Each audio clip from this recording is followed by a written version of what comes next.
Uh, so, Yeah. this is Brother Chris for anyone watching, and I'm Right. Daniel. So we just thought we'll kick back our podcast, this YouTube channel, see what we can do with it. And this is one of our first episodes, just starting things back. Um, I thought it'd be a great idea for Chris to share his testimony and what he's doing. So, Chris, who are you? What is your background, like a very super high level, and then we'll dive deep into it. Yeah. That's a good question, bro. I'm still trying to figure out who I am. No, but yeah, I'm Chris, like Daniel just said. So right now I'm a seminarian. By the way, this is the first time I'm doing like a seminarian, like a social out there, yeah. So I've not told this before, but yeah, I'm a seminarian. I'm in my fourth year in seminary. So yeah, that's me, bro. Nice, very cool. Yeah. Um, so you were born in. You have an identity crisis. So where are you from?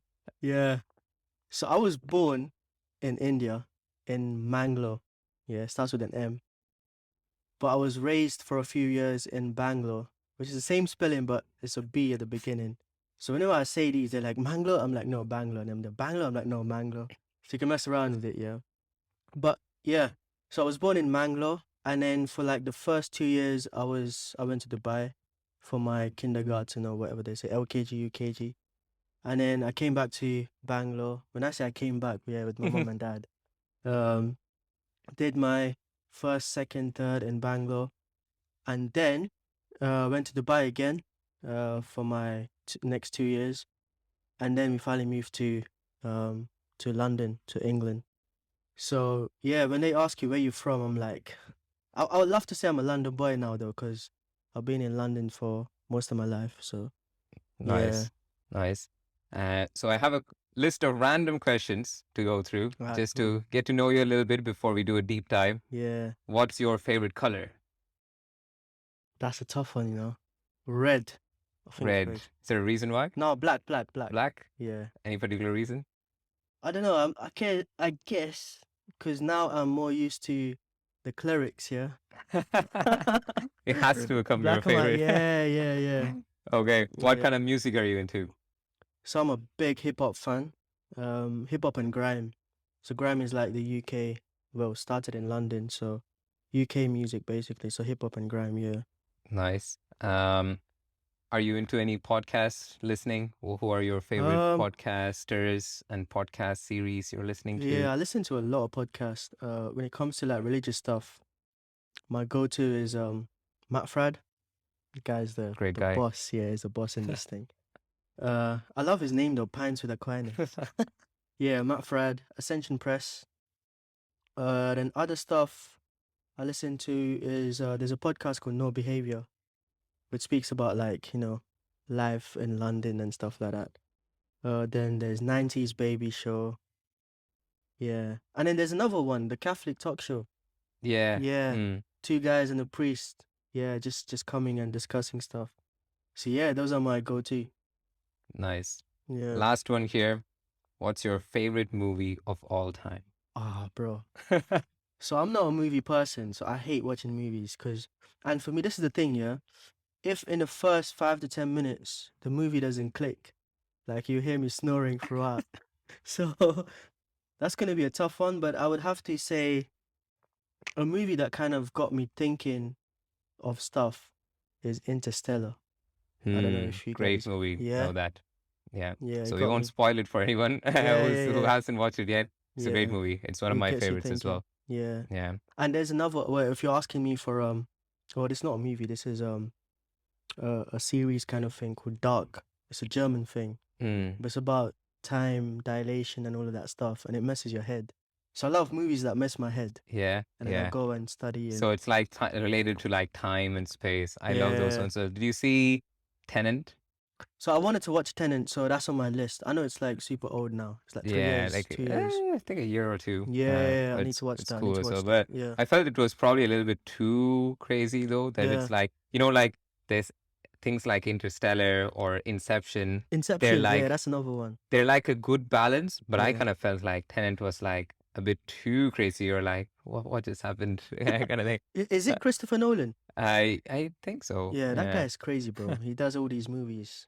Let Yeah, me actually fact check that. yeah. But I love Christopher Nolan's movies because and for Interstellar, this is why love the guy. He did like 3 years of study Hmm. into physics and time dilation before he went and actually directed the movie.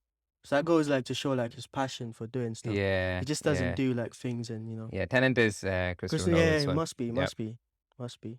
Cool. Yeah, So let's do a deep dive to get to know you. Um, so I wanted to kind of split it into like a bunch of different sections, right? So it's yeah, like, who were you growing up as, like your childhood, like preteens kind of age, and then we'll go to like your teenage years, and then what you're kind of doing right now beyond that, right? yeah, So maybe actually even first off, might be worth saying how old you are now, like what kind of stage of your life are you now, and then yeah, we'll kind of go all the way back. yeah. So I was 18 10 years ago. Good way of putting it. Great. So 10 years ago. Yeah, So let's go all the way back to your childhood, your earliest memory that you can yeah. remember as a child. Do you have, what is your earliest memory as a child? Ah, that's tough. I think my earliest one's probably like when I was in Dubai. I must have been like 4 or 5. And I remember like, so my mom's a nurse, so she was kind of looking after me. And then when she goes to school, like when I go to school, she goes to work. And then coming back together on time and playing around with like kids in the neighborhood and stuff like that. That's like the earliest, yeah, yeah. Nice. You're the only I'm child, the right? only one, yeah. I'm the alpha and omega, the generation of my family, yeah. Nice. So, what was life like growing up as a child? Where you kind of, was your family kind of spiritual? Like, what was your exposure to spirituality? Yeah, so my parents, yeah, they're like super religious, devout.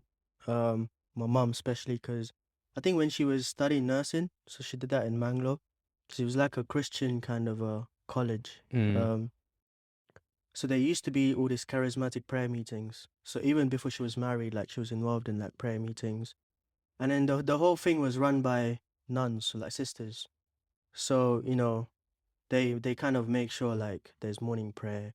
And like my mom used to say like how every time you begin the shift, so the nurses come together and they pray and then they do it, and like the sisters are like super strict, like everyone has to be there on time and stuff. So I guess she grabbed a bit from there, and then when she was growing up, like the whole family is like super mm, super religious in the sense like my mom used to say like every day there's rosary at home. um And my grandfather, so my mom's, yeah, dad, he used to always have rosary around. So when he used to go like, I don't know, to get things from the shop or whatever, he used to like pray the rosary and stuff. So I didn't see three of my grandparents because they all passed away before I was born. And then the last one, my mom's mom, um, she kind of passed away last year. So even she was religious. So the whole family is like religious, and my dad's side, same thing. Yeah, dad's like super disciplined and stuff. So cool. yeah. So that means that you kind of knew everything kind of growing up, right? Well, in the sense like not rationally, because my parents weren't like, not into like catechism and like not knowing answers to like, I don't know, why the Trinity exists and stuff like that. But they always knew that God existed and like he was the priority in our family, like always. Mm, Um and things like, Mother Mary was very important. Um, yeah, Sacred Heart was very important. Stuff like that. Yeah. So yeah, in terms of like faith, I would say my mom just believed. She wouldn't like question it much. Um, yeah, and same with my dad. Yeah, they wouldn't question much, but yeah, just believe. cool. And then during your teenage years, you were mostly in London, is that right? Yeah, yeah, yeah, teenage years was in London. So I think I moved to UK when I was like 8 or 9. Can't remember properly, but yeah. Cool. Um, yeah, I moved. So yeah, since then it's been London. Yeah. So, what was Yeah. your experience like as a child growing up, and what was your comfort to then being like picked up, like dropped in London, Yeah, that new thing is culture. like I've been moved around so much. Yeah, bless my mum, because she always moved to places. So we're like where job was good and like you Hmm. get an extra pay so that she could look after the family, not only us, like even the extended family, so my cousins and stuff. So she always moved. So that's why from India we moved to Dubai, and then things didn't work out. So we came back to Bangalore, and then again she got a better offer, so she went back to Dubai. And then every time she went, she thought like, okay, this is a place. And then so she took me, but then it didn't work out. So we come back. So by the time I came to London, bro, it was like my fifth or sixth school. So at this age, like I'm like tired of studies, because I'm constantly switching schools. And of course my primary school and stuff, yeah, I was like excelling like crazy. So I remember like I went to the school which was run by the Sisters of Charity, and they used to say like, yeah, like you need to like persevere, like and get like a good job. And they used to be so crazy. They used to say like, yeah, you're gonna be an astronaut and stuff like that. Because I used to be good in studies. Like I remember like I used to be super good at maths. I got like 100 out of 100 and all of that stuff. Yeah, so my grades were like about 90.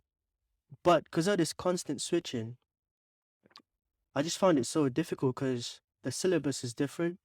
So when you move, I don't know if you know, but in India, like they've got like state syllabus and Hmm. like Yeah. ICSE and all of that nonsense. So when you move from one school to the other, it's like they're teaching like something that's alien to me, and then you know, and then I come to England. It's like I was supposed to be in year six, but then because of my age, they're like you need to be in year seven. And because I came in December, I joined school in January, so I got 4 months of year seven. So basically, I skipped like 2 years, and so I go into year eight, yeah, and I've got no foundation. And so I remember like maths being with numbers. And when I'm in year eight, they've added letters into maths. Like they ran out of numbers, so they add X, like find X, find Y, all of this stuff. And I'm like, whoa. So yeah, like that stuff was tough. So I kind of lost interest in studies just because it was a bit difficult to grasp. And yeah, and I love the school life though, because obviously in the beginning it was a bit difficult because I was like bullied and stuff. Yeah, it's something that you go through in London. Hmm. And Um, was that just because you were just new and you just didn't know also? Like, why were you the victim? Or was everybody kind of like a lot of kids? so I think like yeah, the thing is like when you're new to the school, you get bullied. It doesn't matter about race and stuff. You just get bullied. Um, and then there was this race thing, which was another thing. So they would like probably make like fun of your accent and stuff. I didn't have a pretty strong Indian accent. I had like an accent from Dubai, which was like not bad, Hmm. but then it's still funny. Like, when you come and like someone speaks to you in this accent, you're like, oh my goodness, freshy, yeah. So yeah, that was like the thing for them to kind of hold on to, and then to just start bullying, basically. Hmm. Yeah, so I was kind of victim of that for a good few weeks. But I didn't tell my parents though, because I know like if I told my mom, yeah, she'd be like, yeah, let's go back to India. Like this is not what we came for and stuff. But yeah, And what kind of bullying was it? Like, was it just like name calling, n- very like physically, like into nah, not fights or? physically. Because you have to remember, like I was a small guy. I'm still small, yeah. Like I was a short guy, skinny, so they wouldn't do anything physical at this point. But it would just be like verbal stuff, Hmm. and it would be stuff that would get into your head, and you're like, oh my goodness, why? Like probably I remember like there was another Indian guy, and they used to call him the curry boy, because he used to be like, I don't know where exactly he's from. I remember, but like he used to always like come from an Indian family where they cook like proper curry, bro. And his sweater used to like when he comes, like his jacket, everything used to like smell of curry. So they should just call him a curry boy. Like that probably would have got him. I don't know, Hmm. So, but I don't remember like what names they used to call me. But I remember like just being like, what kind of nonsense. But in a way, I used to kind of take it in. I never like cried over it and like came home and like, went into my bedroom and like cried and stuff. I didn't do none of that stuff. I just took it, I guess. But yeah. During that time, were you kind of religious? Like, what was kind of your hope? Like, what kept you going? Like, where was there like a crisis where like, oh, what am I doing? Or like, how did you deal with it? Yeah, so like I was not religious of my own choice. So my parents, like my mom had this condition, yeah, like I need to auto serve every Sunday for mass, and I need to be home at 7 o'clock for rosary. Like that's her condition. And my dad was like super disciplined, like need to wake up in the morning, like need to fold your bed, like do this, do that, all of that stuff. So I was not like religious from choice. So that's like just something there within me. So that's how I grew up. Um, but when it came to this issue now, it wasn't like I never took it like in the sense of yeah, this is like God's with me, like He's gonna fight for me and all of that. Like that's nothing of that sort is in my head. It's just like yeah, I'm here and God's there. And of course, like in India, you have a bit of catechism. So after every mass, like there's like kids come together, and you've got like this catechesis. So I know a bit about like prayers and like you have this small like I think in England they call it penny catechism or something like that. It's like a small booklet where it teaches you like the cardinal sins and the virtues and 10 commandments and all of that stuff, the precepts of the church and stuff. So I knew that stuff, but I never knew about like the Bible and like Jesus and all of that stuff. It was just Hmm. things in my head. Yeah. I never knew like detailed stuff. So Yeah. Makes yeah, sense. Um, so from that point, how did you not get bullied, or what made people not bully yeah, you? yeah. So what happened was, yeah, the following year, when I was in year eight, we have to choose subjects. So to go into like different, you can choose subjects basically. So I chose like like geography, like easy things, because I'm not into studies now. I hate studying. So I chose things like maths, English, and science is like compulsory. Then you can choose whatever you want. So I'm like thinking of interests, things like geography, like IT, because after we can mess around with the computers and stuff. Then CDT, computer design technology. And then I chose music. So like when I was young, I mean young in the sense like 5, 6, yeah, my mom made sure like I went for piano classes. So I used to go and play the keyboard, like I used to be in the classes. Um and they used to be from Trinity College London. So they used to have a branch in Dubai. I remember like this guy teaching me and stuff. But when I went for my grade one exams, yo, the guy said we can't take your child because his fingers don't reach the octave. It was so small, bro. And my mom was like, okay, you can try next year and stuff. And then I just lost interest. And in Bangalore, I went for some classes, but yeah, I was not consistent with it. So I just chose music thinking like I can mess around and play with instruments and stuff. But then, um, I went for my music classes, bro. It was like learning about Baroque music, like classical music. I'm like, what did I choose? Like learning theory on like how music originated and all of that stuff. But anyway, like in the music class, there's like 20 computers. So you can go and use one. You can use Logic and all of that softwares and stuff like that. And so I remember like one of the assignments was you need to produce certain type of music. So there was this guy here who knew how to use the software properly, and I had no clue about softwares. But he never knew how to play any instrument. But cause I had like a bit of background in keyboard and stuff. So we sat down together, we swapped ideas. And cause I'm like a hip hop guy, so I started listening to hip hop way early, like from Dubai. So I used to have friends in Dubai who used to like be into hip hop. So I just got like the whole idea of hip hop from them. And so I used to listen to like 50 Cent and like Eminem, like from the early days. So I loved that kind of music. So now I'm here in this music class, like trying to produce like hip hop music and stuff. And yeah, I just kind of realized like it was not hard for me. And I guess like it's a bit of a talent, so producing things. So I should just go on a software once I knew how to use it, just like produce like a quick 16, quick 32, and then it used to sound good. And I was like, wow, like this is good. I can do something. And I remember like that kind of carried on. And in school, like I used to, you're not allowed to have phones here, but I used to sneak in phones.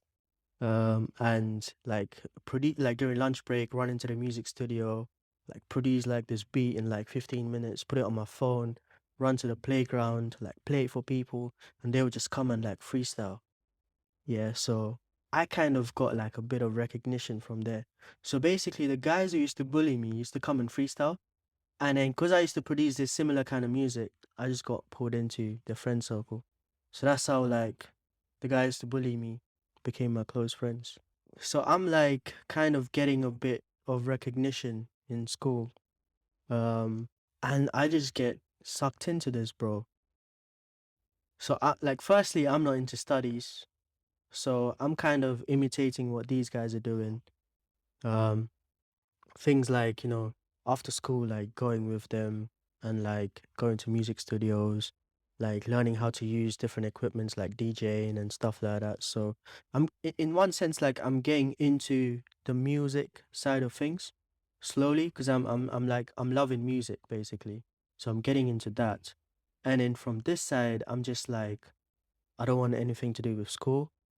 Like, yeah, yeah, just like minimizing the school thing. But I didn't tell my mom or dad about this stuff because I knew like I'll get licked off, bro. But so yeah, just focusing on music basically, and I think at that point I was like, I'm gonna take music a bit seriously and go ahead.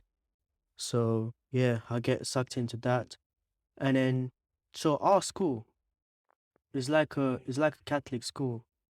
It's called Holy Family, yeah, in East London.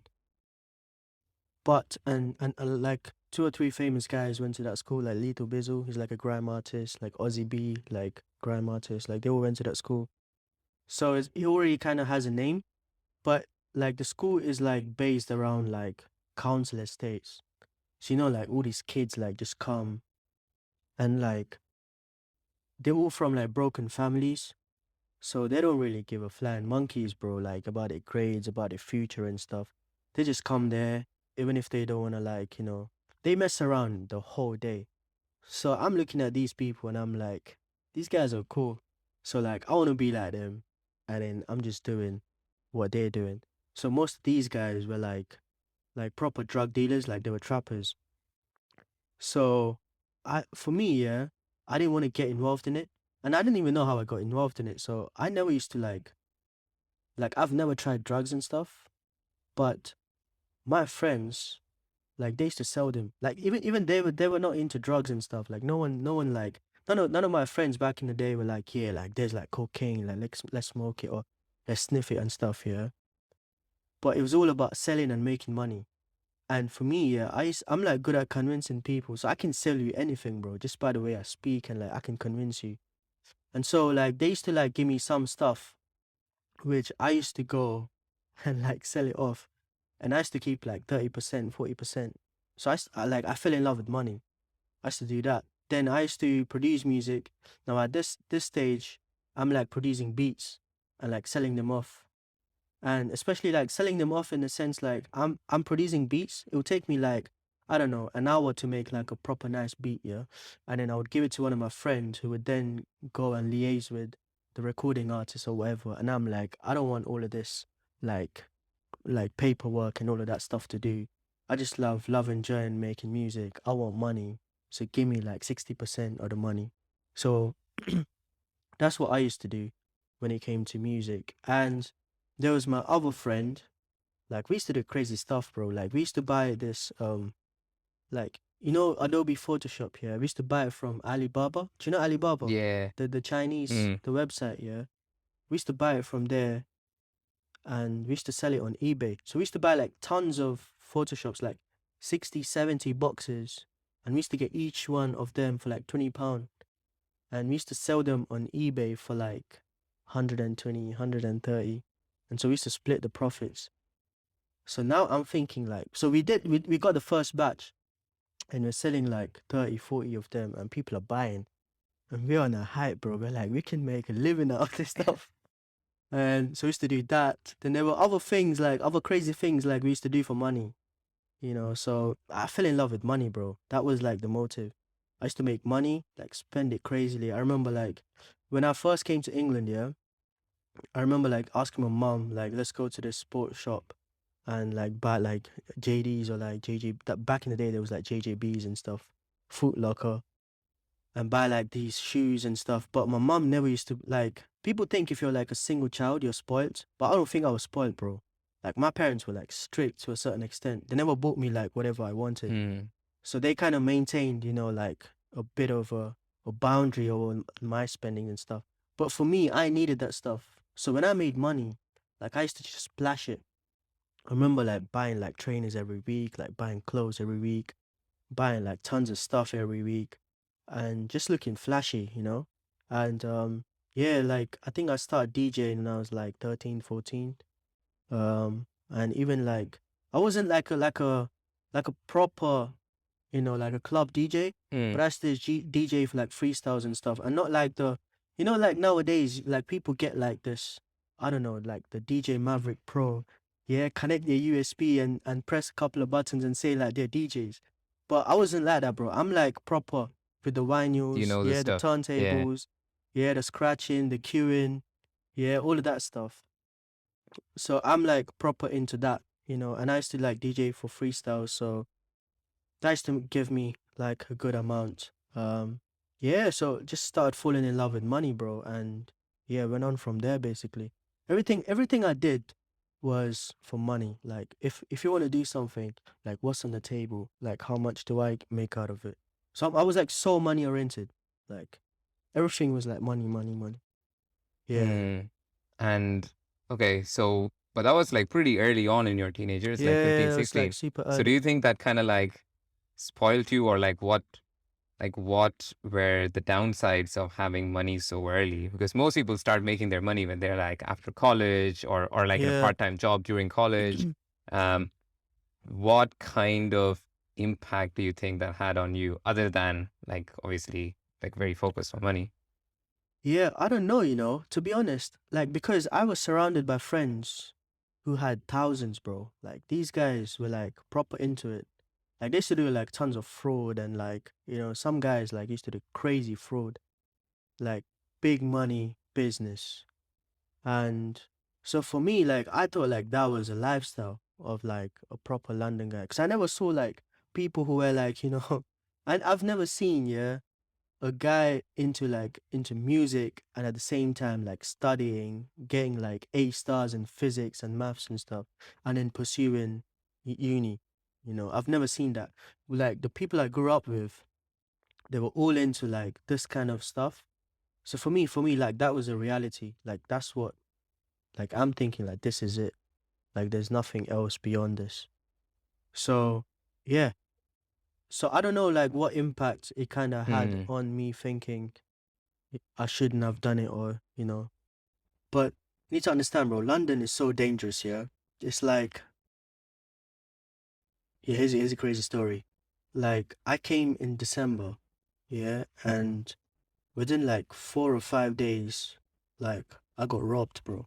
So that, like, I had a bike. So my mom's friend who was in the UK, she won a bike through lottery, yeah. And she like bare people asked her like, yeah, can we have the bike for money and stuff? She was like, no, no, no. She basically saved it for me. And like when I came, like the next day, she gave the bike to me. It was like super, super bike, bro. And like I remember like taking that down for a ride, and then it was like nice. Second day, gone.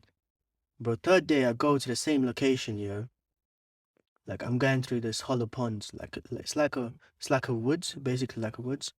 And I'm going through the round, and then I'm like, yeah, let me go home. And it's like a bit late.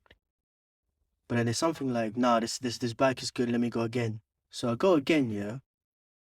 And like I just see like three, four guys just come in bikes, bro. They come and they surround me, yeah.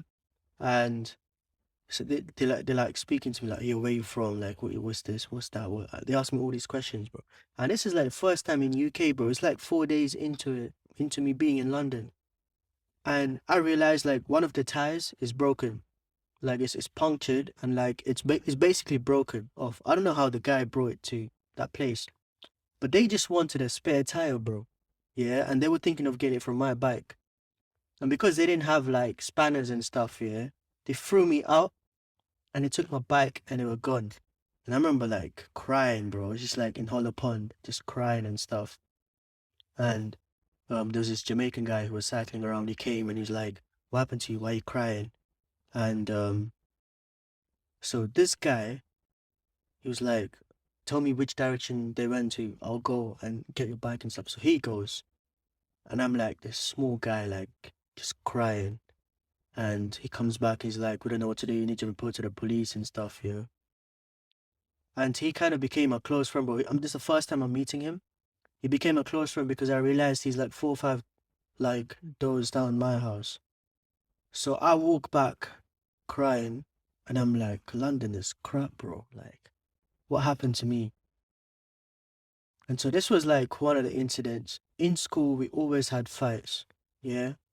But this Jamaican friend used to always be like my close buddy, bro.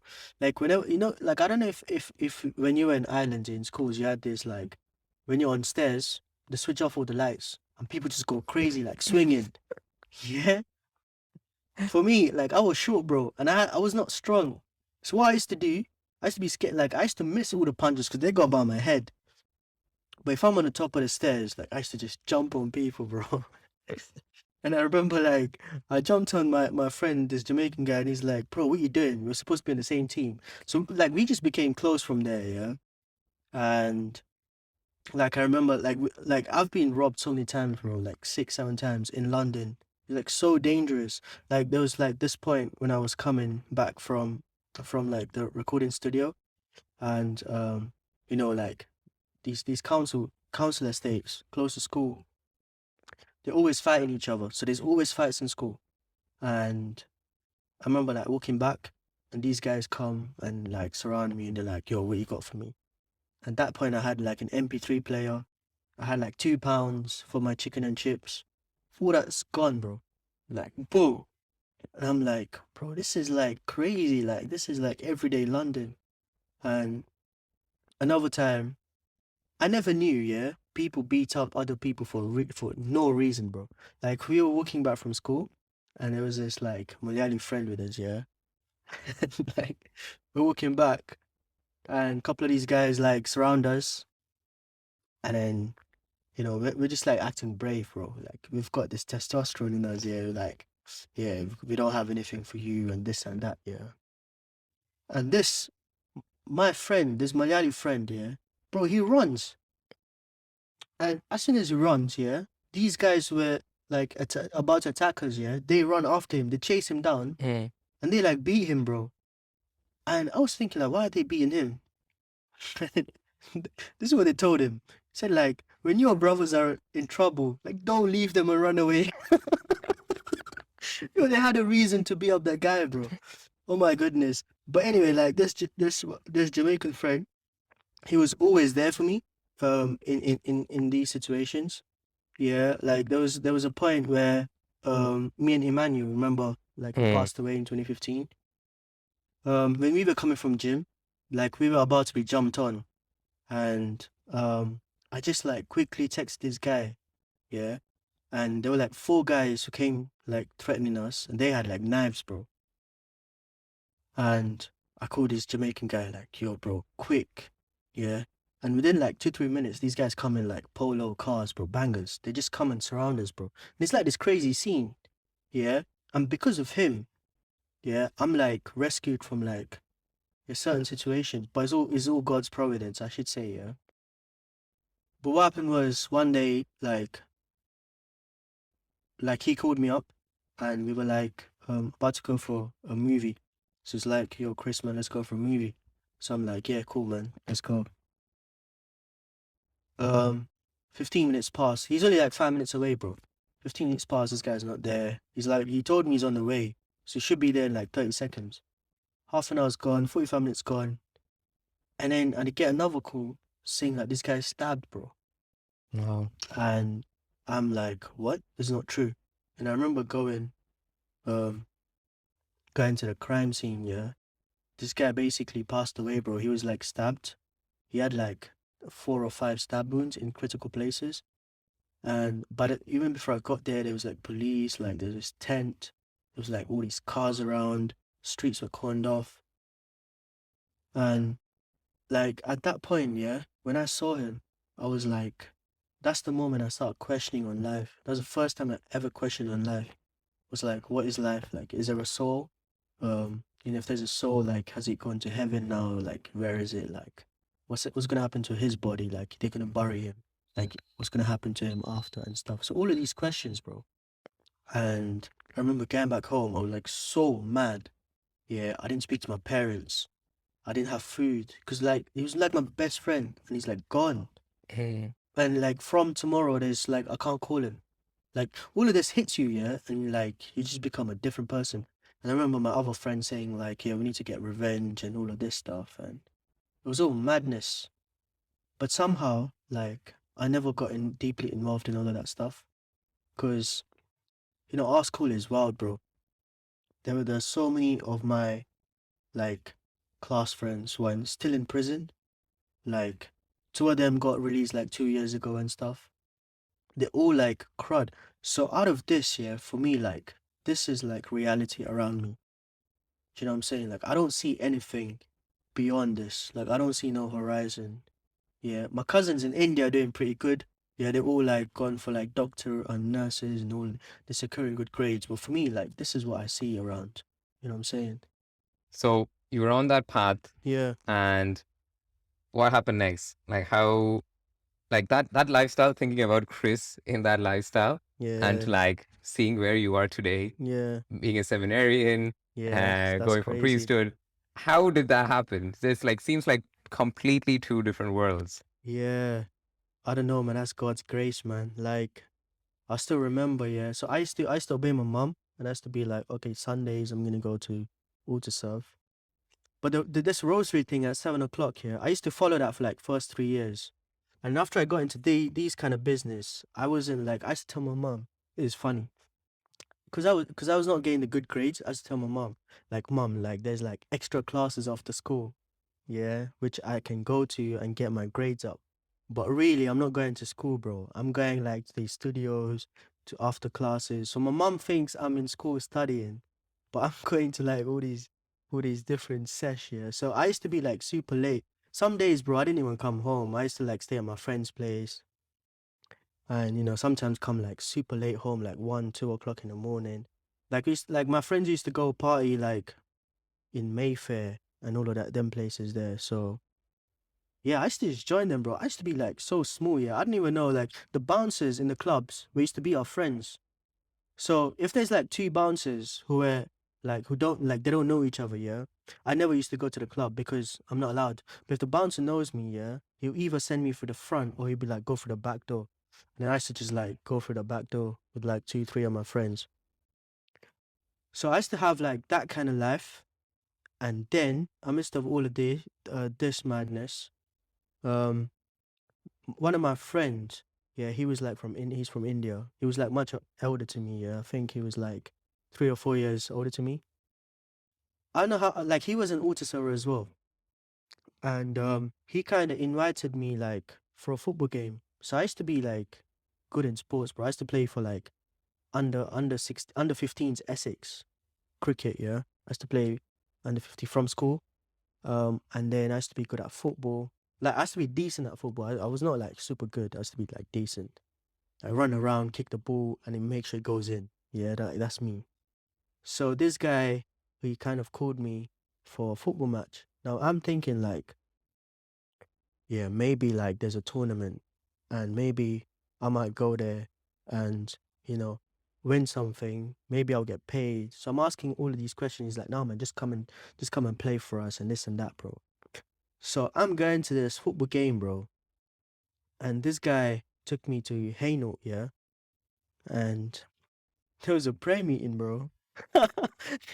This guy just invited me for a prayer meeting, but he told me it's a football game. And like, So were you like completely dressed in like proper football gear going into yeah, this prayer yeah, I meeting? had I had my boots in the bag, yeah, and I think I wore jeans or something, but I wore my kit and I wore jeans. I had my shorts inside, thinking like it's a proper game. I remember like going on a bus and this guy's like discussing like, yeah, we're gonna do this, like you're gonna go on this side, yeah, after halftime you're gonna switch sides and then this sub's gonna come on. And I'm like thinking like it's a proper game, bro. This guy set me up, man. Walked straight into a prayer meeting. What was his motivation? Like, why did he do that? Well, looking back at it now, yeah, I think he basically wanted me like there was football after the prayer meeting, but it was not a game. It was just like kicking around. So I think he wanted me to come for that, yeah. but he probably had an agenda of, like this stuff. I don't know, but he just called me. So funny, bro. I remember like walking into the room, yeah, and everyone's like praying and stuff, and I'm like awkwardly sitting there, like, what's happening? Like, someone's there with the guitar, like leading worship, and I'm like, what?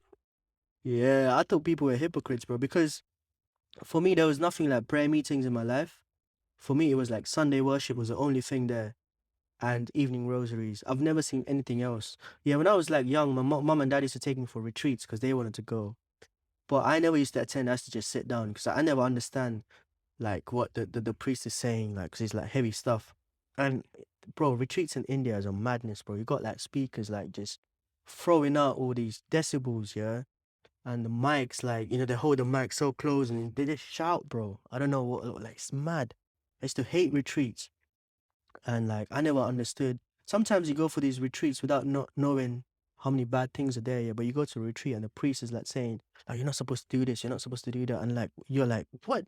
I didn't even know people do this. So you basically learn a lot of sins, yeah, by going to a retreat than outside. You know what I'm saying? So for me, retreat was like, nah, it's a no-go place. But so I'm here. This guy's like invited me for a prayer meeting. I'm just sitting there. I'm like furious. And um yeah, man. And there I meet like a couple of people who I've never met like before, and I met this guy who is from Bangalore as well. So till until now, I've never met anyone from Bangalore. So this is like 2009. I've never met anyone from Bangalore. So when I met like this guy from Bangalore, I'm like, what? I didn't know like there's another person from Bangalore and stuff. And then we started speaking in Kannada and stuff. Like, I was like, whoa, this is crazy. It's like proper awkward. But he took my phone. Um, he took my details. And back in the day, I used to have like 3 phones, bro. I used to have like a Sony Ericsson. Yeah, those old phones, like a Walkman phone. Yeah, we have the keypad stuff. And then you swipe the screen down, and then you have like pause, play, and stuff. So that was Those old only, ones. yeah, Love the those old ones. Walkman phones. I used to have that. I used to have like BBM only for girls. That was only like exclusive for girls. Yeah, and then I used to have a brick phone. The ones that was for like trapping. So you have the brick phone so that they can't track where you are. Yeah, and you have all these other phones for like all these nonsense that you do. So yeah, he took my details anyway, and then I used to have this other guy like calling me, bro, like, yo, Chris, how you doing? I'm just calling to check how you doing. And like, yeah, did you pray today? I'm like, what? This is mad random, bro. He's just calling me and asking like, how have I prayed today and stuff. Like, these are the questions that you never hear. Like, I've never heard anyone ask me like, have you prayed? That's like a private thing, yeah. So my mind is like, this guy's crazy. Why is he asking me all of this stuff? But later on, I came to know like, um, this guy's like just trying to like follow me up. Just asking me, bro, like how I'm generally doing. And I found like that to be proper legit because like who else is there to kind of call you and check if you're alright? Like I never had friends, yeah, who used to just call me and check if I'm alright. Like we always used to do things. Like I had tight friends, but we always had a motive to do. Like we either go watch a movie, like do something crazy, have this meal or whatever. But no one called and said, "Yo, I'm just calling to check how you're doing." Like no one did that. But we always meet each other and we know each other really well. But this guy I found was like proper legit, like asking me like, "Yeah, like how you doing?" And that kind of stuck with me, bro. I was like, okay.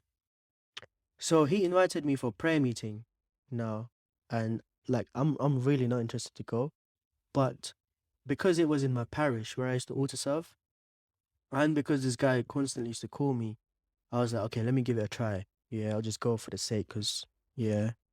And then I go, um, again like the lead in worship and stuff. They're like just like someone's leading praise and worship, someone's explaining the scriptures. For me, I found it super awkward, bro. Like to raise your hands and praise and stuff. I Hmm. found that like mad. So did you only go because he was just persistent? Like he was just like always ringing you? Well, I found him to be legit because he asked me how I was doing, and he used to call me and ask me like how I'm doing. So you kind of built that trust that okay, he really Yeah, cares he for who really you cared. That are. there's Yeah. some guy who's like different, and he really cares for me. Like I want to see like what this guy's on about. So and because he was calling, so there was like 2 motives. So I didn't want to disappoint him as well, because we used to have like good conversations. I used to reason with him, bro. I'm like, yeah, God is like this and that. Like, if there's God, like, why is there suffering? Like, all of this stuff. And did he kind of give you answers, or like how did those conversations end? Because what was your attraction other than, like, obviously, I think from what I'm understanding, the attraction was that he seemed genuine, even though he mightn't have had all Yeah, the I answers. think that's the main thing. He was just genuine. But yeah, I don't think he answered all my questions. But he might have given me like answers here and there, like, but I was not satisfied with all these answers because like like Christians, yeah, they're good at like formulating answers that like kind of benefit them, but they don't give like the actual truth. You know what I'm saying? So I Hmm. found like this is like some nonsense, bro. But at least this guy's been genuine. He's calling me. So let me just go for one. So that's how I ended up going for one. Okay. Yeah. And then I went, bro. And yeah, to be honest, they were good looking girls. So I just kept going. 6 months, I was like my attendance was like 100%, bro. And like I built like good relationship with girls and stuff. For me, yeah, it was always like from a very young age, like from school, we just speak to girls and like we got guy friends to do other dodgy stuff. Like we always like go parties with girls, like girls are like central to our mindset in school. But like probably from an Indian cultural context, girls is like only until you're married, like otherwise you don't interact with them and stuff, like Hmm. that's like the cultural thing. So I didn't even know that after coming to JY, like that was a culture. Like for me, at home, like we don't discuss about girls and stuff. Yeah, I would have got licked off. But that's the kind of guys I grew up with. So I feel like that's the norm. So I'm mingling with girls, like there's parties like every week, like people are getting drunk and like yeah. So for me that was like the main thing. So I used to go for prayer meetings because it's girls. And I generally used to chat to them and like they used to text me BBM. Yeah, back in the bro, BBM was a thing back in the day. And yeah, man, so I just started going for prayer meetings, bro. So 6 months, 100% attendance. Yeah. Saying that, yeah, the attendance in my school, yeah, bro, it's like 30 something percent, bro. So And when you went to these prayer meetings, your motivation was girls, right? yeah, But did you get anything from the prayer meetings? I mean, you had to kind of go and sit there for the whole thing, right? yeah, yeah, I had to go and sit for the whole thing, yeah. I remember once, yeah, I think it was my second prayer meeting. Like this other guy asked me to lead, bro. And he was like, "Yeah, don't worry. Like, you can just say like something if you run out of ideas. Like, I'll help you out." Stuff. Wait, is this like praise and worship, or are you very asked to like lead a session? Like he asked me to lead praise and worship, yeah. But I don't know what praise and worship is. Like, I've got no idea what prayer meeting is. So what I did was I asked the guy who invited me all of this stuff, like, because he used to go for prayer meetings, yeah, and he had a model of things that you do. So I just took that model and I went, yeah.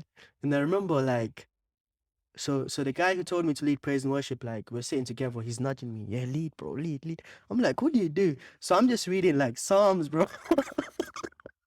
So this guy had Psalms written down. Yeah, he had like 5 Psalms written down. So I'm reading one and I'm telling him like I'm done. Like what you do? And he's like, then he starts saying something like, and then there's like a song and then he's like, lead, lead, lead. I'm like, what do you lead? So I read the next psalm. But this time the psalm is smaller. So I'm like taking my time to read it. So that's my like that's my second or third prayer meeting. So bro, it's crazy, man. Oh my goodness. Yeah, so that was like the yeah, basically it was girls, but yeah, this leading and stuff. After that actually I didn't want to go back because I messed it up so much. And I didn't really know like how you're supposed to do it, yeah. But yeah, it's just one You're of just those thrown in things. the deep Yeah, end. just thrown in the deep, like deep end, like proper deep end, without knowing what the deep end is. Like, yeah, but it was fun. It was fun. Yeah, looking back at it now, it's just like all laughs, bro. I Yeah, can imagine. Um, so you were going 6 months, and then what happened afterwards? yeah, 6 months. Um, and then we get invited for a retreat. Now, like, retreat is like for me already. I have this thing in my mind, retreats, bro. Yeah, so And was that because you had like really good attendance? They thought that like you were like really into this stuff, or we gotta like get Chris to a retreat? I don't know. I think at that point they held retreat for people who were like from London, like young people who were from London. So they just invited me, and I was like, no way, I'm going. But the only reason I went was because of these girls from the prayer meeting. Like, you see, like from their perspective, yeah, they never get what do you call that, sleepover? Yeah, when Mm, friends come and sleep, yeah. yeah, So they don't have like the sleepover, bro, because like their families, they know each other, yeah. So they don't let them go out and sleep in their friends' place and stuff like that. Like that's a no go for them, yeah. But for me, like that's a common thing with my friends, yeah.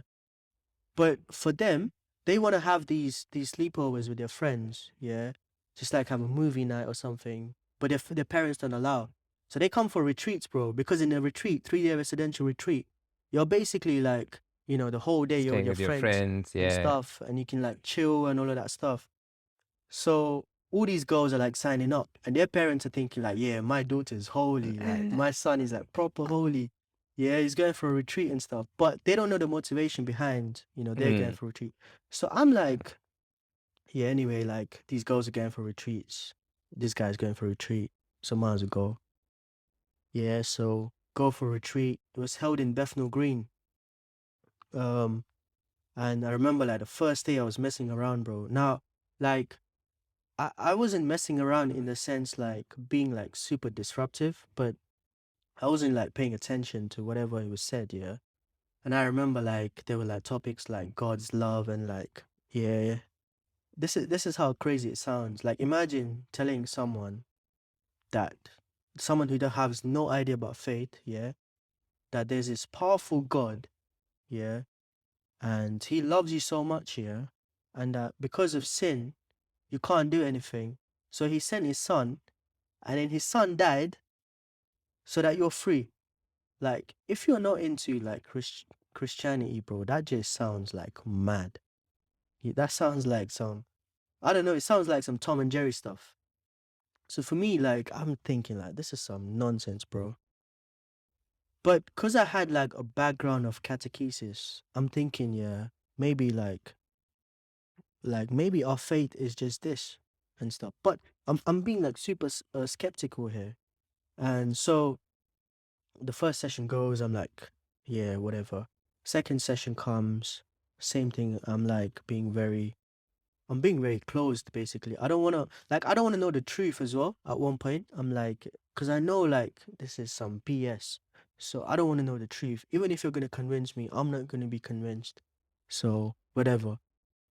And then I remember like the third session, like this person was taking a session on how like the riches, yeah, like if you're rich and if your mind is fully on riches, yeah, you can't really enter the kingdom of God. You know the rich man's passage, the guy goes Yeah. back sad, Hmm. yeah. So this guy's taking a session on that, and I'm thinking like I'm like fully money oriented, like my mind is like money.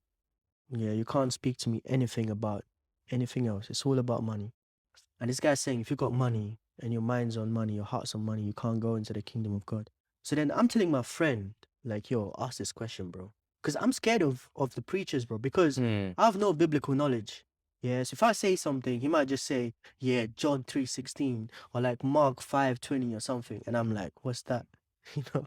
So I'm telling this guy, yo, ask this question. If And anything, is this guy the guy who invited you to, no, no, no, or no. is He's someone my he's else? my best friend. Rest in peace, man. He passed away in 2015. Oh, The car wow. accident. Yeah, he was like my close friends, Wow. bro. Um, so his name is Emmanuel. Yeah, Um, sorry to hear that. yeah. So I'm like pushing this guy. Yo, ask, bro. So this is the guy who used to make all this Photoshop, um, and like the like buying Oh, yeah, the Alibaba one. Hmm. Alibaba things and all these side businesses with this guy's idea, bro. He's like a proper businessman. He has all these crazy ideas, and like I'm the guy who's like delivering it. So we got in trouble so many times, yeah, from our parents. But anyway, yeah, fun memories, bro. Yeah, but he Yeah, so I'm telling him like, yo, ask this question, bro. And he's asking the question and they're getting back and forth. And I'm sitting down, like looking at the guys teaching, like preaching and looking at him. And if I'm not convinced, I'm like, yo, ask this, bro, ask this. So they're asking, and that's how I'm like messing up the whole session, bro. So you can imagine there's like 35 or 40 people, bro. And it's just like we're getting back and forth with one point. So the point is like, it's okay to be businessman. Yeah. Like you need money. Like I need to buy a house. I need like a 5-bedroom house. It's okay to have a Beamer. Like it's okay to have a Merc. Like why can't you get into heaven if you have all of these things? So the preacher's coming from a different perspective. He's like, it's alright to have all of these things, but you can't be like a slave to these things. But at that point, you don't understand all these technical words, bro. So we're just having this argument. Anyway, the day goes by. First day gone, second day gone, same thing. Now the third day, bro, is like adoration. Yeah, now adoration is like for me, I never like yeah, of course, mass is there. So apparently when the priest does this, the Holy Spirit comes down and the bread becomes the body and stuff. So if you're not a Christian again, that just sounds like some next level black magic. Yeah. So you need to have faith to a certain extent. Because I was an altar server, I did kind of believe, but not fully, you know. So you just believe because your parents have told you and all of that stuff. So now I'm in front of this adoration, bro, in the chapel, and I remember like just thinking like, yeah, this is some nonsense, bro. Let me just go home. I need to go home. So it's a Sunday, yeah. It's in the afternoon, and like everyone's like kneeling down. Blessed Sacrament's exposed. There's like some girl singing in the back, like leading worship. Someone's playing the guitar or the keyboard, something like that. And then this person saying like, surrender your life to God. And for me, that's like, what does that mean? Yeah. Have you been like, have you had like these times when you ask questions, when you're like basically not in faith and you have like these basic questions, but people don't know how to answer basic questions. That's what it felt like, bro. Like I remember asking someone, yeah. I used to struggle with prayer, like personal prayer. I mean, I still do, yeah, but it was at a point where I didn't understand why you need it and stuff. So I remember like asking this person in JY, like, yo, how'd you pray? And this person was like, yo, Chris, like when you pray, you need to open the eyes of your heart. And you're like, what? What does that even mean, bro? Like, open the eyes of your heart. Like, I never knew like your heart has eyes and stuff. You know that song, like, open the eyes? Yeah. Like, what does that even mean? Do you know what I'm saying? Hmm. So for me, that stuff like that is nonsensical, bro. Like, I need proper answers. Like, why'd you pray? Like, this is why you pray and stuff like that. You can't just come up So and you're say pretty like, logical in the yeah, way I'm you were proper saying. Yeah. rational, bro. Proper, like I need answers. Otherwise, yeah, at that point, at Hmm. that point. But now it's like different. Yeah, so I'm like looking at this monstrance, I'm like, yeah, but really, if the priest just does this and he has no faith, like, does the Holy Spirit come down? So I'm asking all these questions, bro, in adoration. So this person's like, surrender your life to God. Now, what does that even mean? Like, how do you surrender your life to God? Like, what do you do? Like, physically, yeah. What do you do to surrender your life to God? It don't make sense, bro. So I'm like, yeah, this person's like just saying words, yeah, just freestyling. And couple minutes have gone past. She's saying like, if you can't surrender your life to God, like just say I surrender and stuff. And bro, when I heard that, yeah, there was like this thought inside of me that said like what do you have to lose? Like there's nothing to lose in saying something, So I might as well say it. So I just said it, bro. Like, Lord, I surrender my life to you, without knowing what it means. Yeah, I just said it, and I said it like for 2, 3 times, and I just remember like I started weeping, bro, out of nowhere.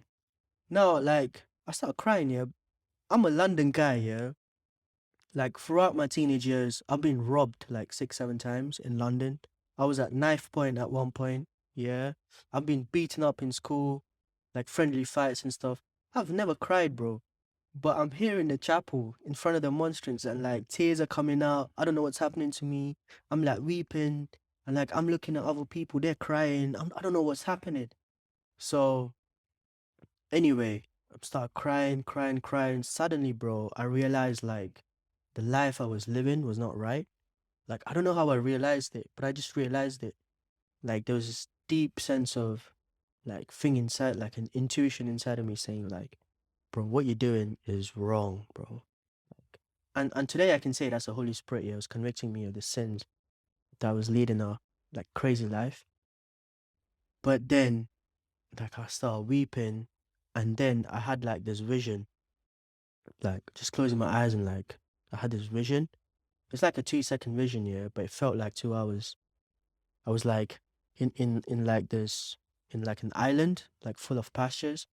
I was like kneeling down, and I see a guy dressed in white just come up to me, like hold my right hand or my left, one of the hands, and then just walk like a couple of steps ahead. Well, Yeah, and like and suddenly I was like shaken, bro, and I just opened my eyes and I see like the Blessed Sacrament, and I felt like it's just looking into my eyes. Yeah, bro, that stuff, whatever happened that day, that was like I knew like that was something deep, and I felt like this deep joy and like peace.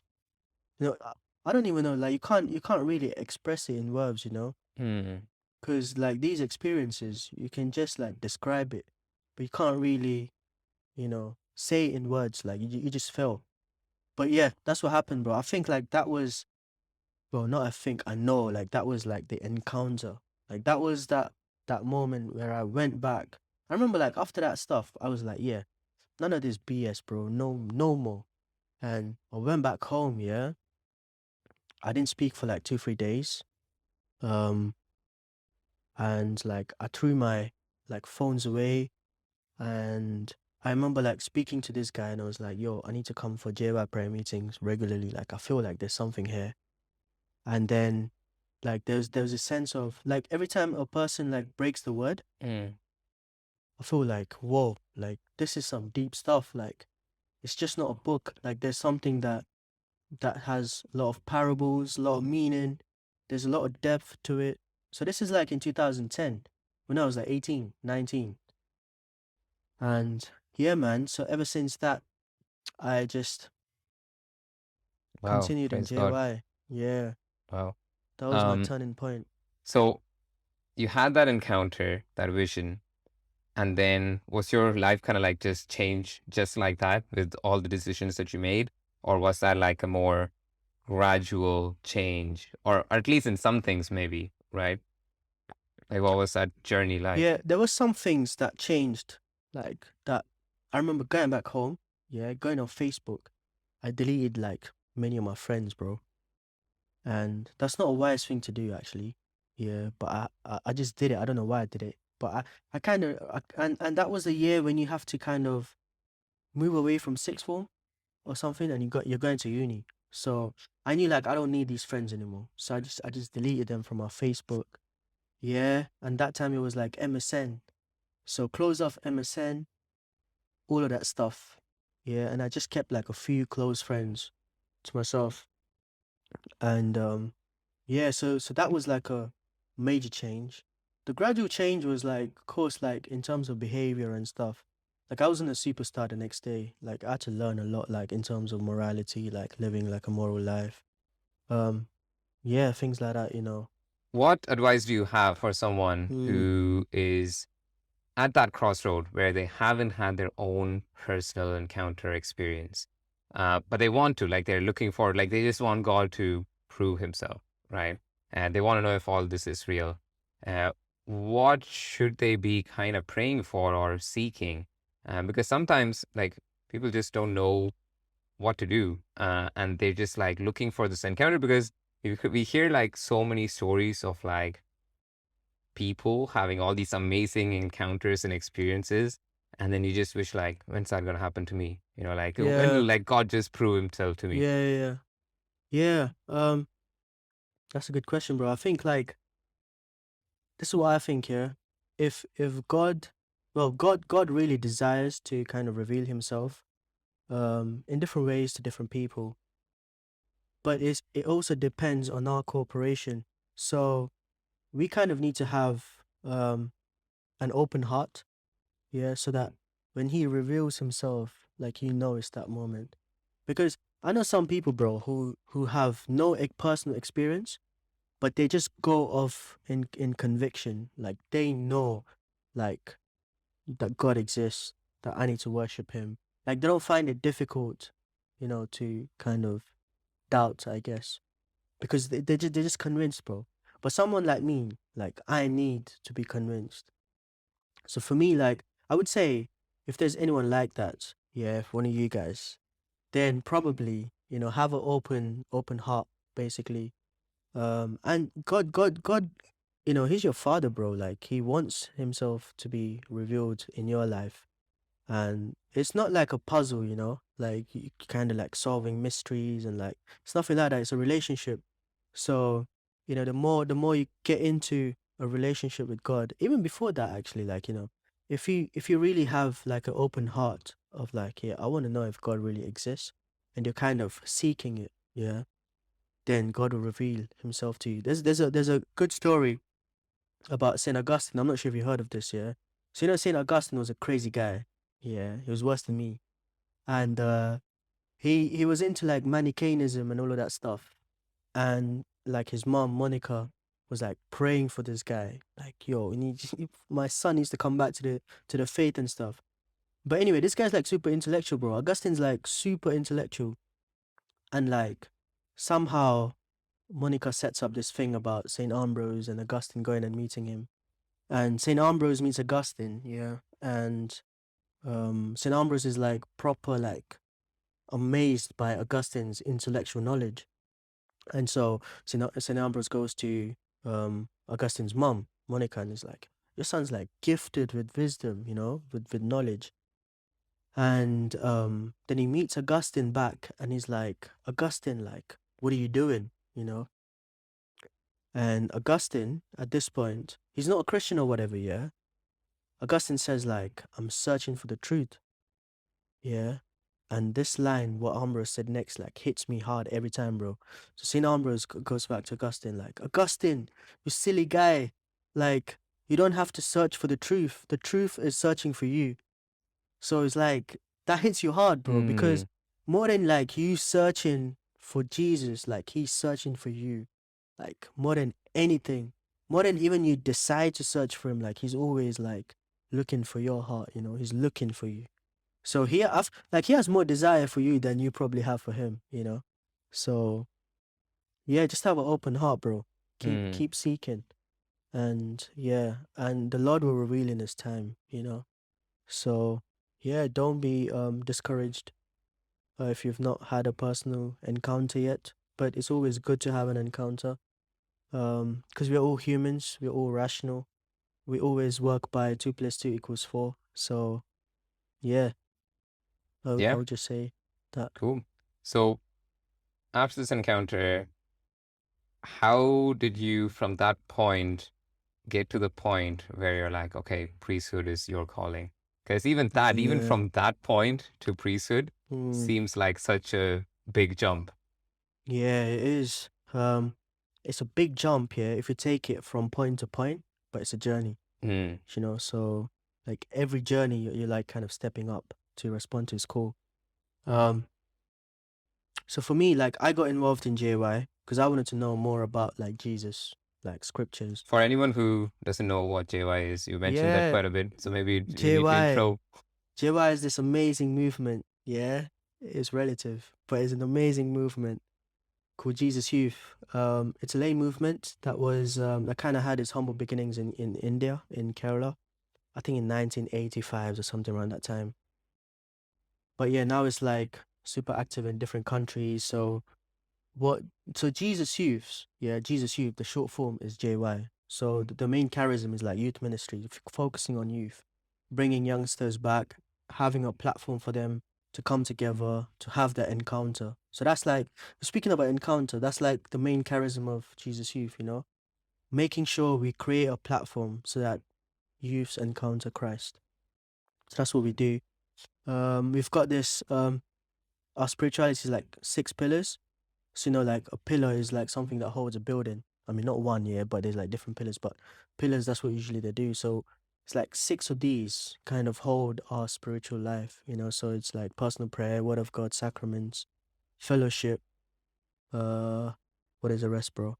Yeah, my mind's gone blank, bro. Personal prayer, word of God, sacraments, fellowship. Evangelization, Evangelization, option option for for the the poor. poor. Yeah, yeah, yeah. Evangelization and option for the poor. I missed the two key things. Anyway, yeah. So these six things kind of hold us up spirit. Technically, it's like every Catholic or Christian should be involved in this. Like personal Mhm. prayer, word of God, sacraments if you're a Catholic. And then the first three sacraments are like something personally for you, and then because of your relationship with God, the other three pillars kind of follow you. So did I say first three sacraments? First three pillars Yeah. Mhm. is like to build your relationship with God, and then the other three pillars is like an outward extension of based on that relationship with God, you go out and you do things. So Cool. So spread the this was message. this Yeah, movement. So this is a movement that you went to your first prayer meeting, the football team yeah, prayer all the meeting to everything. nonsense. Yeah, Yeah. So you got so this was a movement who were kind of very influential in your whole faith journey almost till yeah, all the stories that you yeah, pointed so far, yeah. right? Yeah, so it was very influential because in Jesus Youth, yeah, in JY, I'm gonna refer Jesus Youth as JY.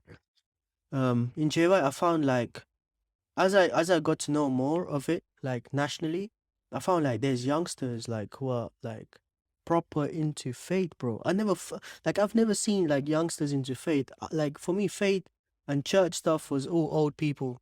Like when I'm old, Mm. 60, I'm gonna go back to church. I'm gonna go back for mass. Yeah, until then, don't disturb me. Like that was my attitude. But like I used to see like young people like so vibrant in faith, like they're going around like speaking about Jesus, and I'm like, yeah, this is like, something like I've never seen stuff like this before, so something to look into. And so as I'm getting like into JY, I see these things, and then I'm suddenly drawn into JY. And I used to be active in prayer meetings that were held in Walthamstow. Then there was one in West London, Southwest London, close to Brixton.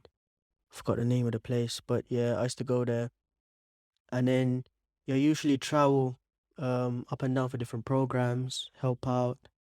I used to come to Cardiff a lot because they did like a nativity play, so I used to help out in music. I mean, music in the sense like it was like a drama.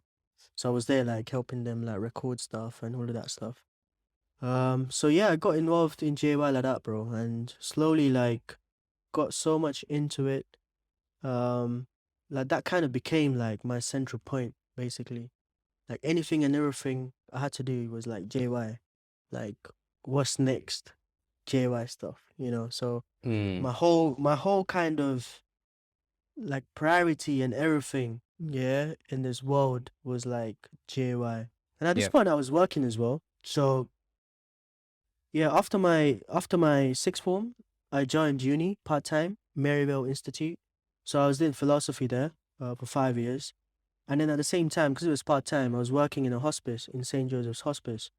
And yeah, so I was working like I was not like a permanent employee. I was working on bank, so the pay is more.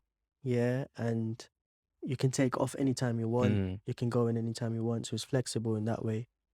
And yeah, it's to be making money, keeping in my pocket again because I'm staying at home, so no need to pay for mortgage or rent. Food's there at home, so I used to pay for my universities and stuff. Yeah, university fees and stuff. Yeah. So kind of So self-sufficient. Yeah, so since we're on chatting about JY, maybe it might be helpful to also touch on community and community playing a part in our own spiritual journeys, right?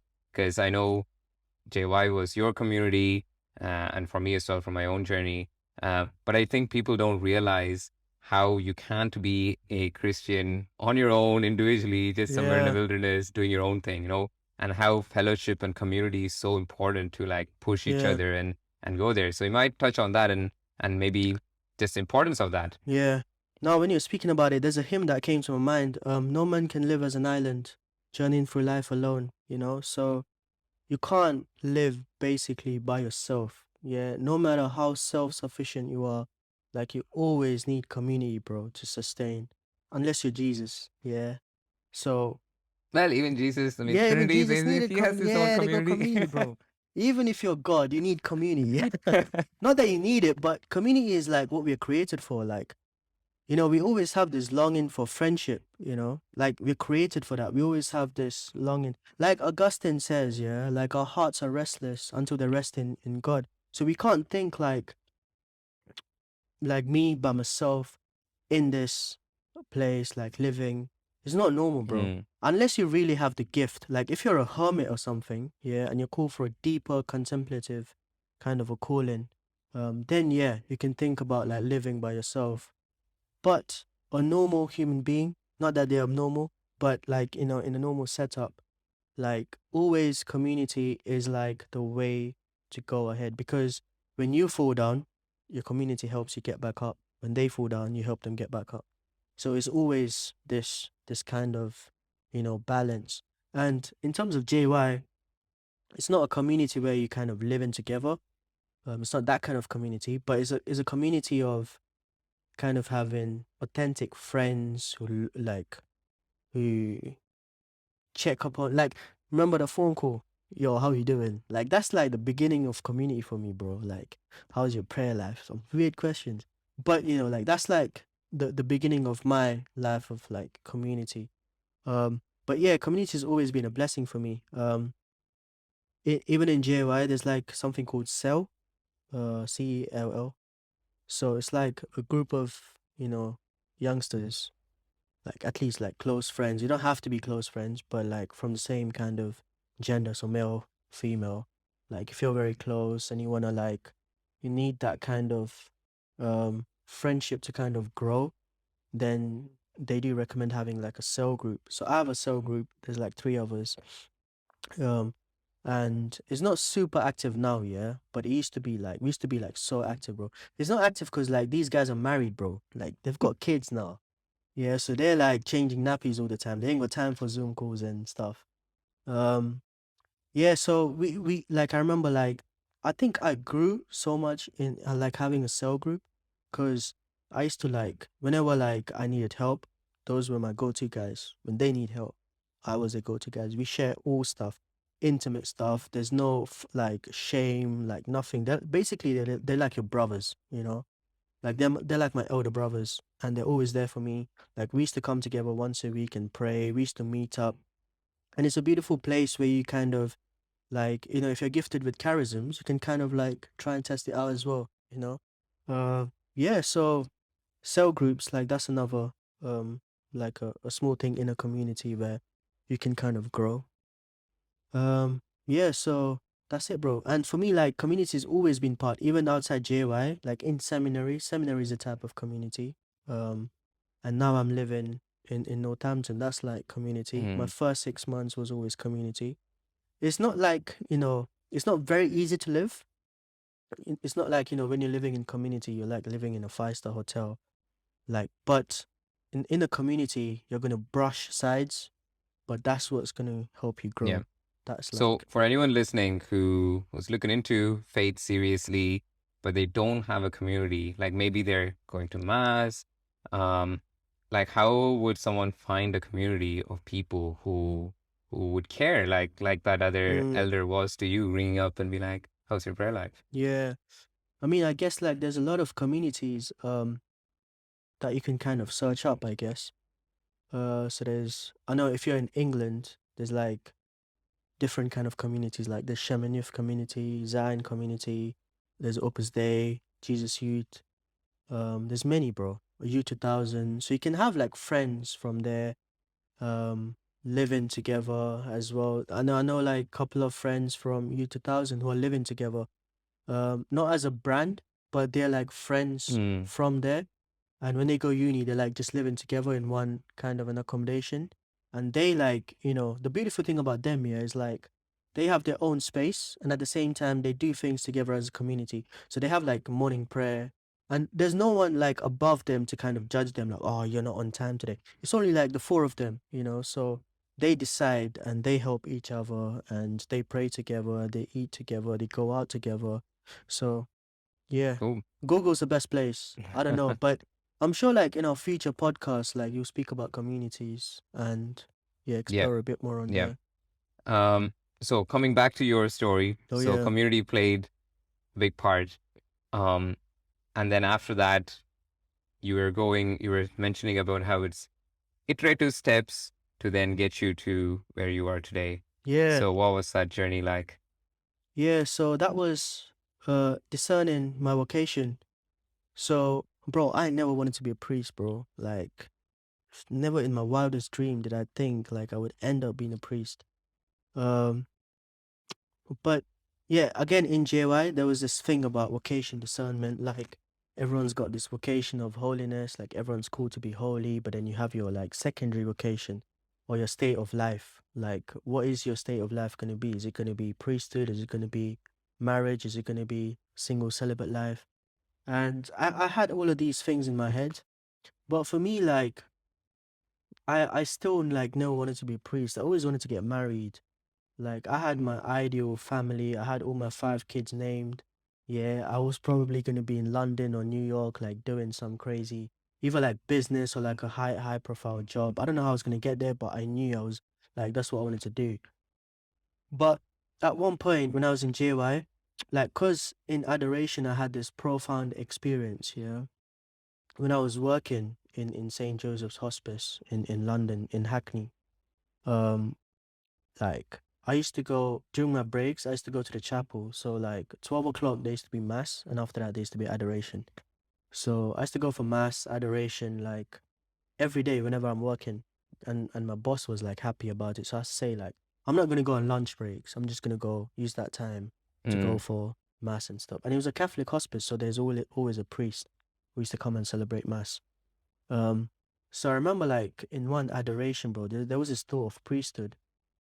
I was like, nah, man, this can't be it. Like, I remember like walking out of adoration, like thinking, no, like something happened to me. And like basically going down months down the line, like the thought of priesthood just started growing, like stronger and stronger and stronger. And I remember like going back home one day, my dad's sitting in the lounge watching this EWTN TV channel, yeah, and I'm just walking past the room, and yeah, like I see this Franciscan friar, bro, with like a thick beard.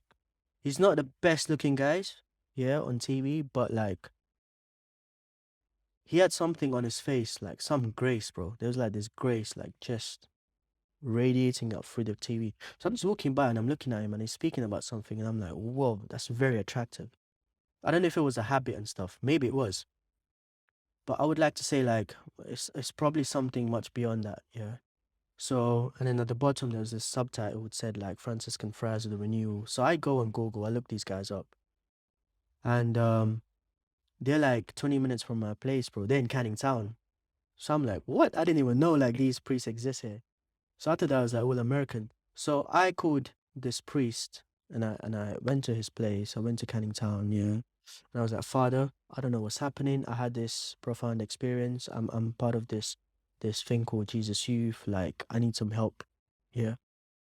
So this priest is like, wait, hold on, bro. What are you talking about? Like, this is the first time I'm meeting him, bro. And like, we go in, I sit down, and I just explain everything that happened to me. And it was like a good an hour or two, like worth of chat. And he kind of became a spiritual director, and he kind of directing me spiritually. And that's Father Emmanuel Mansford, CFR, for those of you guys who know him. Yeah. Shout out to Father Emmanuel. So he was like a big part of my life in helping me make a decision to priesthood. Him, and then in JY, I told one other person, with two other people. One was my guy who used to call me and say like, "Yo, how you doing?" So I still had good friendship with him. mm, He's now in Bahrain. He's not in the UK. So I told him, "Yo, there's like this desire within me." And then there's another guy who I called my elder. So elder in Jesus Youth is like a kind of a mentor, who kind of journeys with you. He's like a lay person who has some kind of experience being in the renewal, being in the movement, and he kind of helps you, not to take decisions, but pray with you and like basically be there for you, like an elder brother. So I told him as well. And when I told him, like he started laughing at me, bro. He's like, "What? Yeah, that's some BS." Like, so he couldn't believe it. But and he always used to discourage me, like. he used to be like, nah, like, wait, I don't think so. Why do you want to be a priest? Like, why is this coming to you? For me, bro, I don't even know. Like, I'm telling him, like, I don't want to be a priest like that. It's just a thought that's coming to me. So anyway, Father Emmanuel Mansford now, I'm running between these three people and they're all helping me.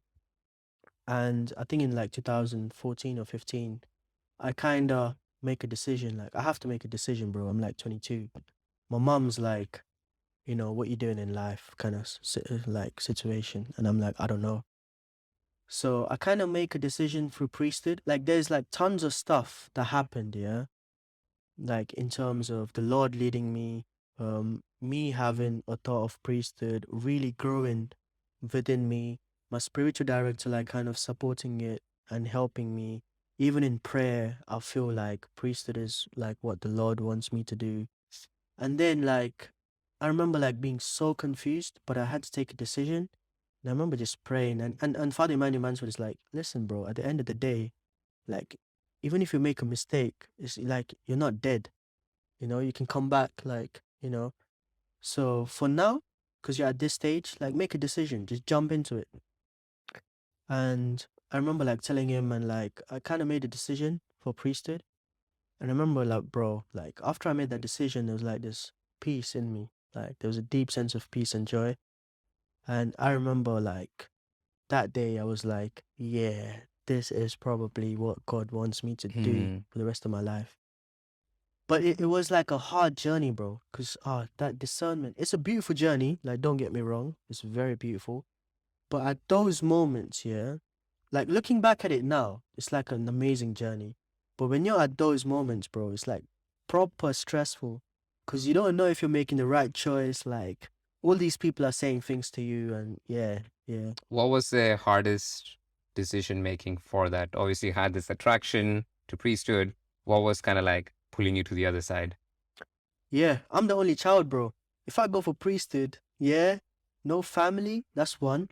Second thing, I don't know what my parents are gonna say. That it's probably gonna be a big no, because they probably want grandkids or whatever. And basically the generation is cut. And I don't like the idea of priesthood in the sense like I like priests, I like what they do, but me, like I just felt like, no, that's not I can't see myself doing that. Hmm. So there's like these things like just pulling me like this. And then on the other side, that's like very strong. Hmm. So How did you say no to all the girls who you were texting? yeah, wait, who? Those ones are gone, bro. Yeah, okay. Yeah, those ones, yeah, the BBM ones. Like after my experience, they're all gone with my friends, all of that. That's like past. And I never had like, for me, like one of the biggest thing was I hated like dating because I hated commitment, bro. Like I can't stick to like I hate this so funny. I can't stay. It's like I have this idea of yeah, me being in a relationship with this girl because the moment I'm in a relationship with you, I can't go and speak to another girl because then she'll be like, yeah, what you doing there? And then she'll be like, yeah, you got a girl already. So I'm like, no, I want like the everything. Yeah, so I hated this idea of that's why I never dated any girl. Like I never had I've been in love and stuff, but I've never like dated, never been in a committed relationship with any girl because of this stuff. Of course, now it's different. Yeah, if you're married, stay, yeah, stay, stay humble. Be with that girl, be with that guy for the rest of your life because it's marriage. It's a sacrament, it's a covenant. But like growing up for me, I was like, no, like I hated that idea of being with one person because I'm Yeah, like tomorrow I might be in an argument with you. I need to move on, and there's plenty of fish in the sea. Yeah, so the gold business is gone, but now like for priesthood, it was always like, what's my family gonna say? Um, and I wanted like family and stuff. Yeah. So awesome.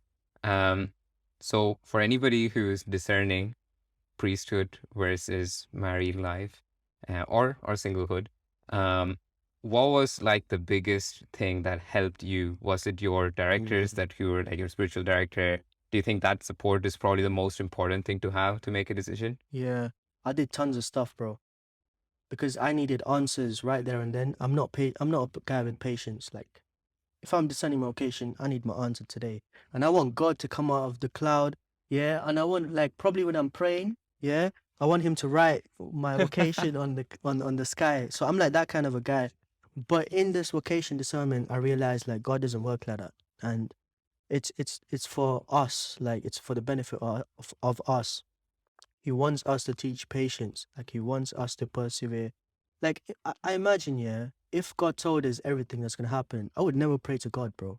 Like after I know everything, all my business with God is done. Yeah, but there's always still a longing, which I realized is you need to always go back to God. Like always go back to God, fill it in with Him. So spiritual directors helped me. I used to go for silent retreats, like really guided silent retreat. Um, I had to prioritize different things. I was so involved in music. Of course, after JY, I didn't take music that seriously, and I completely moved away from music when it came to discernment. Like my priorities changed. Like at that point, I was like, yo, I need to know what God wants of me. I don't care if people come saying, yo, bro, produce this beat for me. You'll get like £1 million or something. Like that's not a matter for me. For me, I need to know what God wants.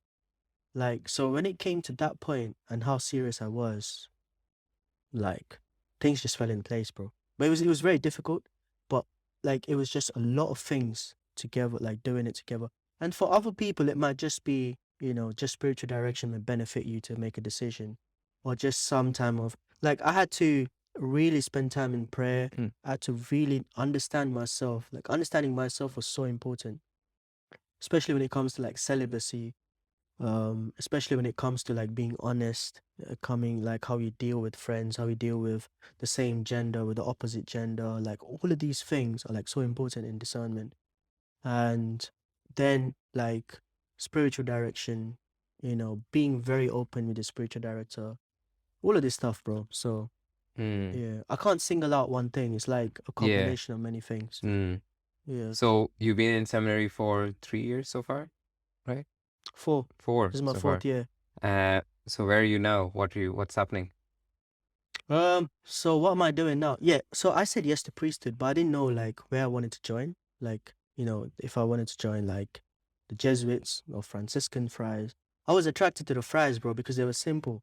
Yeah. But like living with them, I realized I'm only attracted because of the habit and and also the lifestyle, yeah, which is like proper ascetic and stuff like that. But the one thing that I was not very attracted to was the idea of working with the poor. So I felt like the Lord always kind of gifted me with youth ministry, like a charism with youth ministry. Even though they do that, yeah, their primary thing is working with the poor.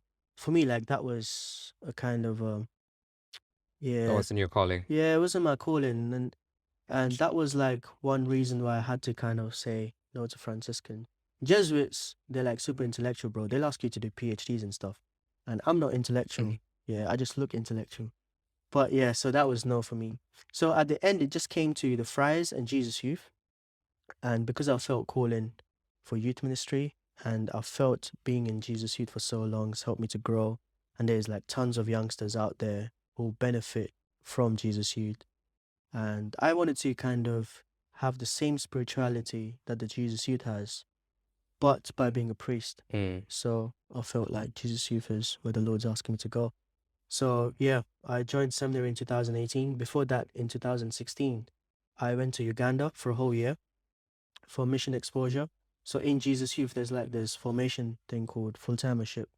So you have like 30 days training, and then you have like a year long of formation, for a lifetime commitment. That's the tagline. Yeah, it sounds cool. 30 days training, a year long formation, lifetime commitment, and that's what sells you off, bro.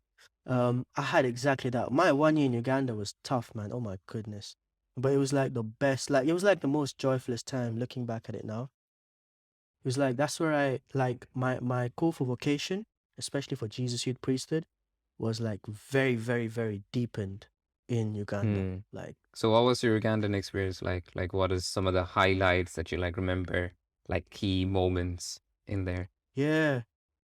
Yeah, there's so many. So I was placed in this parish in like this deep tribal village, like 12 hours away from wait, 12 hours away from Kampala, which is a main city. So my place was called, it was a Kasese diocese, Kasanga parish. So basically, yo, it's like they're so poor, bro. People are like mad poor. Like I couldn't even like I never knew. Like I knew from like Mm, my mind that there are poor people, but when you go and see, like that's another life. Like people have like no coins, bro. They, like forget notes. They don't have coins in their pockets, like in their houses. Like like the food they have is what they grow behind their houses. If there's no rain, they don't have food, bro. I'm like, what? Like this it's a different level to, you mm, know, like things I used to take for granted, like going around switching on the light, you know that the light's on, or like turning the tap, you know, guaranteed the water's on. But in Uganda it's different. Like there's no taps. Yeah. I've never seen in my parish there's no wires, bro. There's nothing like wires. There's no switch, nothing. So that was tough. But I realized like not to take things for granted.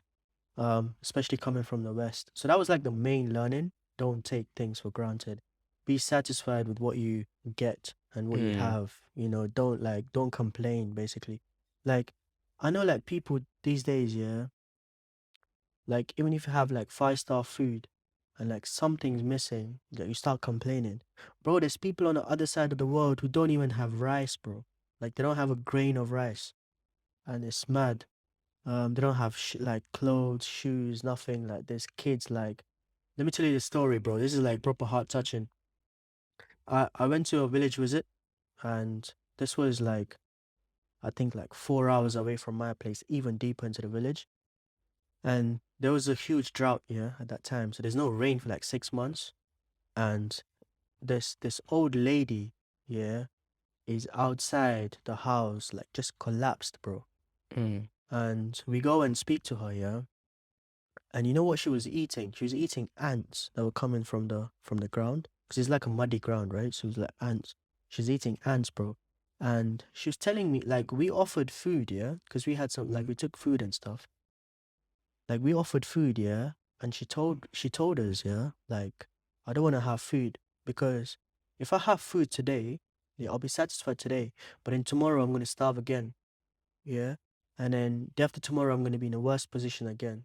And then I don't want to go through the starvation again. I just want to die from now. Like, like she's like at that point, bro. And I was like teared up, man, when she said that. I was like, whoa. Like people are like waiting to die because they don't have food. And like, you know, in this country, like people waste food, man. I'm like, so after coming from Uganda, whenever people waste food, I feel like backhanding them, you know, because yeah, it's not their fault. They've not seen, yeah, what's on the other side. But for me, like I've seen, and like for me, that stuff annoys me. So even if I take a lot of food, I'll make sure I eat it, because you know Pope Francis says if you're wasting food, you're stealing from the poor people. It's like it's almost like it's worse than stealing from a poor man's plate. So that was like a heart touching story from Uganda. And there's tons, bro. There's so many broken families. Like there's kids who've not like actually had love from their parents. Like the dad's probably like ran away, mom's like working busy in the field, so they don't even know what family is. Like I need to be so thankful, bro. Like my mom and dad like looked after me for so long. Like we've got this love in our family. Like I can just call my mom and you know if I need money, hey mom, like yeah, I've only got £5 in my account, transfer this much. mm, Like we've got so much things in family, bro. But these people are just they don't have any of these mm, benefits that I have. So I just have to like be so thankful to God, and just appreciate people, you know.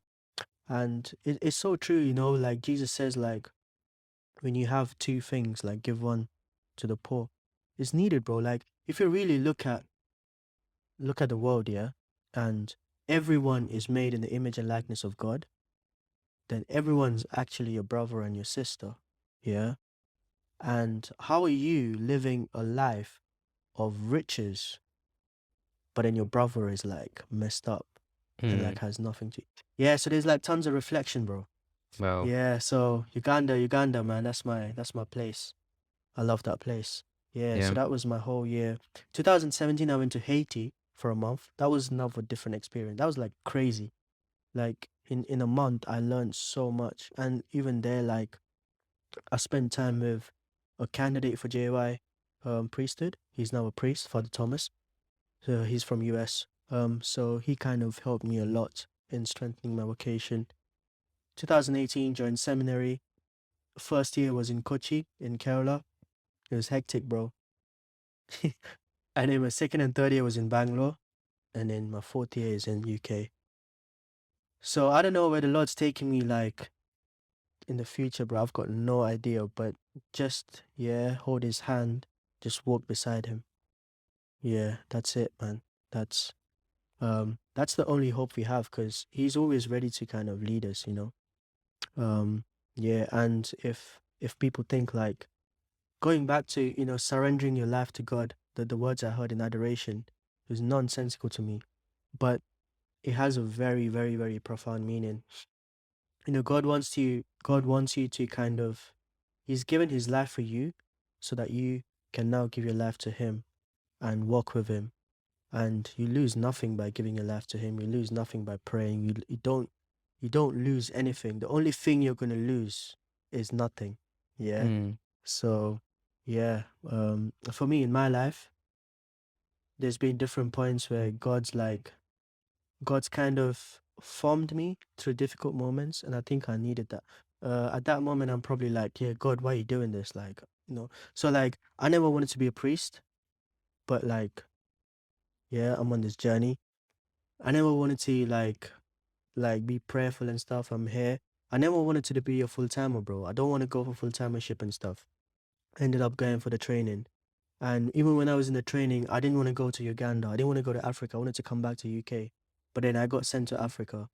When I chose for priesthood, like I didn't want to go to Kochi for my first year.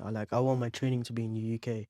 And I got sent to Kochi, and then they told me like, yeah, after your first year in Kerala, you can go back to the UK. And then I'm preparing, and then they're like, nah, 2 more years in Bangalore. So it's all like, for me, when you look at it, it's like, what's God doing? But it's really it's really trying to form you. Like, why don't you want to do it? Like, I want you to do it, because that's where you're going to be formed. So after all these years, I'm like, God, man, wherever you want me to go, I go. Because I know wherever I don't want to go, that's where I'm going. So I'm like, wherever you want me to go, I'm going. And so then he calls me to the UK for my fourth year. So I'm here. Yeah, thanks for sharing your testimony. For anyone watching, um, what could they do to pray for you? Like what's in your mind right now? What's kind of in the horizon? How can people Pray for help me. you? Yeah. If you want to pray for me, yeah, kneel down, stretch your hands out, kneel down on pebbles or whatever. No, I'm joking. Just, yeah, I mean, people say like this country is in a crisis of vocations. Um, yeah, so just pray that youngsters kind of open their hearts to at least like knowing what the Lord wants them to do. And also at the same time help like seminarians and priests become holy too. So I always say this, bro. It's very easy to be a priest. Like, you can just go through seminary, hide your way through, and just be a priest. Like, it's super easy.